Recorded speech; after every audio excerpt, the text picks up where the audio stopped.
Die Dark, story and art written by Q Hayashida, and it's basically the same creator who have made Dorohedoro. It is essentially, in a quick sense, being described as a wildly creative new manga series from the creator of Dorohedoro, in which necromancy, space action, and dark humor collide. It's essentially rated for older teenagers, and it's slated under comedy, horror, and sci-fi. In that aspect, it's actually pretty well done in terms of comedy and horror. It's actually quite unique. I do actually like it. It's entertaining enough too, in terms of just the little banter between each of the characters and all that. The synopsis goes as following: Zaha Sanko's body has great and terrible powers. They say that possessing his bones will grant you any wish, even the desire to become the ruler of the universe.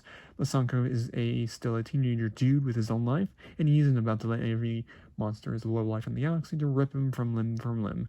He and his skeletal buddy Avakin will use their dark powers to fend off any murder attempts while searching space for whomever put his curse on Sanko's bones, because killing them might end the madness, and then Sanko can celebrate with his favorite spaghetti. Don't miss this hilarious and twisted, gruesome new series from the unique mind of Kyu Hayashida, creator of the manga and Netflix anime Dorohedoro. So essentially, like, it's written by the same guy. I haven't seen Dorohedoro, but I heard some decent things. There is currently 3 volumes released as of this moment, or as of this publication, this video. But yeah, there is 3 volumes written released, with volume 1 looking like that, volume 2 looking like this, and volume 3 looking like this.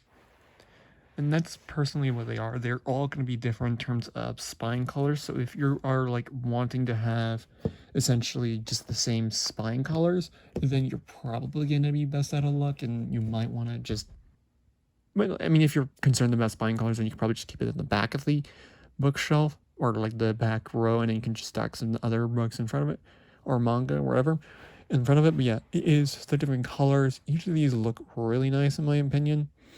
Yeah, volume 1, like each of the covers too, like they each feel quite hefty in terms of just lifting, and they feel quite thick too.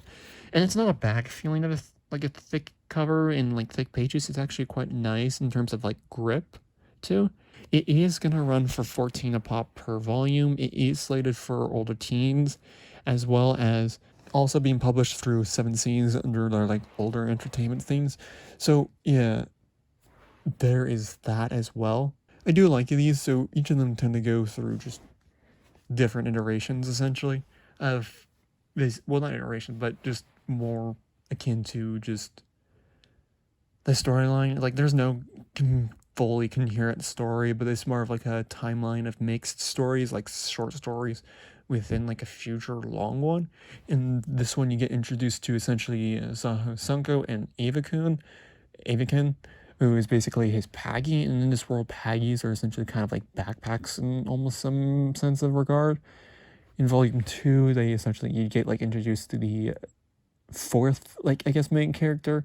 You get introduced to like the first 3 here, and then you get like the third one here, which they introduced the fourth one, who technically becomes the main character, more of like a side character at the moment. But it describes it as like the 4 nightmare straight evils. Yeah, in terms of just like Saho Zanko, he wants your bones. He just wants them sweet, juicy, succulent bones, essentially.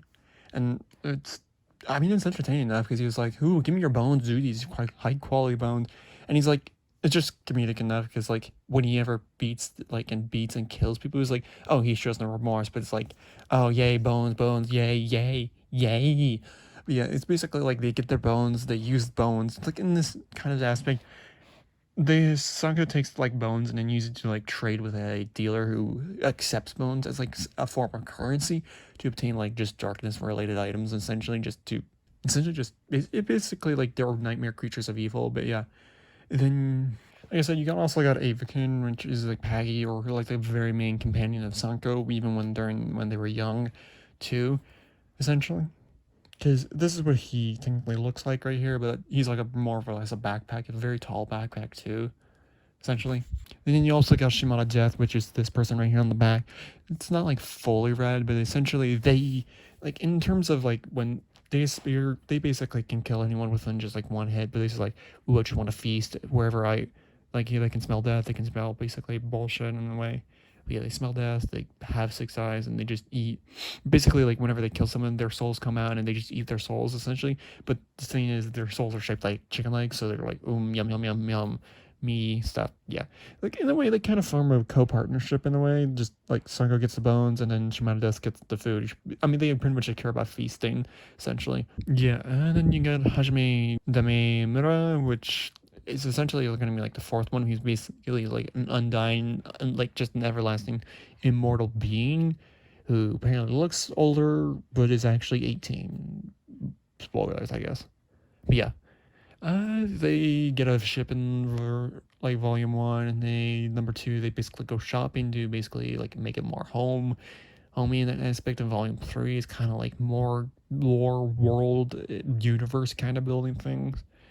But yeah, essentially like it's pretty good actually. I would recommend it to anyone essentially. But onto the art style. So right off the bat, when you actually do open up, you get like a nice like cover page. Oh yeah, and the thing is you also get a couple cover like just colorized pages every so often in the actual manga itself. So that's kind of nice in that aspect too. But yeah, you also got this is essentially what Zaha's Sanko looks like. You do get like these like very nice covers, and like you can actually tell like, hey, this is glossy right here, but it's actually quite matte like red background, and I do really like that, and it feels really like I said, like the actual like cover itself feels thick, and like any pages in here feel like, and it's like a good kind of thick too.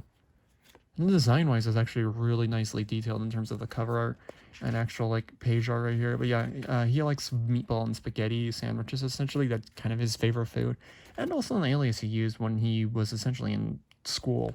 Yeah, essentially like the art style in itself is actually quite well detailed in terms of just like design and actual like grittiness and dark. Like I actually understand this is a horror kind of thing, but it's not like, hey, it's gonna be fully ooh like oh well scary kind of thing. But it's nice. I do enjoy it.